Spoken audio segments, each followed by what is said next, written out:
ভোজন। এবার ভোজন সংগ্রহ করার জন্য মানুষ কি না করেন, সবসময় চেষ্টা করতে থাকেন। ফসল উৎপাদনের জন্য অনেক পরিশ্রম করতে থাকেন, কিন্তু অনেক সময় অনেক পরিশ্রম করার পরেও ফসল ভালো উৎপাদন হয় না। এর কারণ কি?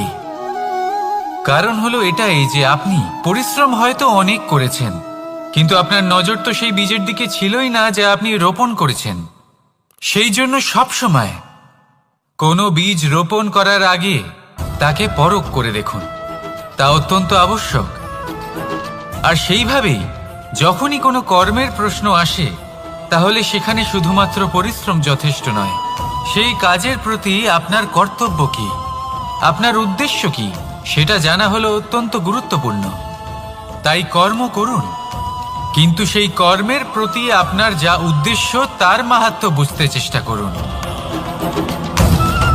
তাহলে আসুন আমার সাথে ভালোবেসে বলুন, রাধা রাধা।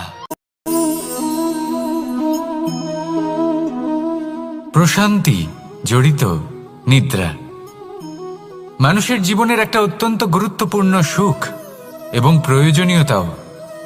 দেখতে গেলে এই সংসারের প্রত্যেক পশু পাখি, প্রত্যেক জীব অবশ্যই নিদ্রা প্রাপ্ত করেন, কিন্তু মানুষ, যার মধ্যে বিচার বিবেচনা করার শক্তি অন্যদের থেকে অনেক বেশি, তার কিন্তু ঘুমের কিছু সমস্যা অবশ্যই হয়। কি বলেন, তাই তো? এবার এর কারণ কি? চিন্তা। এবার চিন্তা আমাদের সবার জীবনে আছে। আমরা সকলে জানি যে চিন্তা কখনো আমাদের সাহায্য করে না, তাও আমাদের জীবনে আছে। কেন? চিন্তার মাধ্যমে কি কখনো কোনো সমস্যার সমাধান হয়েছে? অর্থের চিন্তা করলে কি অর্থ লাভ হয়? ভবিষ্যতের চিন্তা করলে কি ভবিষ্যৎ ঠিক হয়ে যায়? স্বাস্থ্যের চিন্তা করলে কি স্বাস্থ্য নিজে থেকেই ঠিক হয়?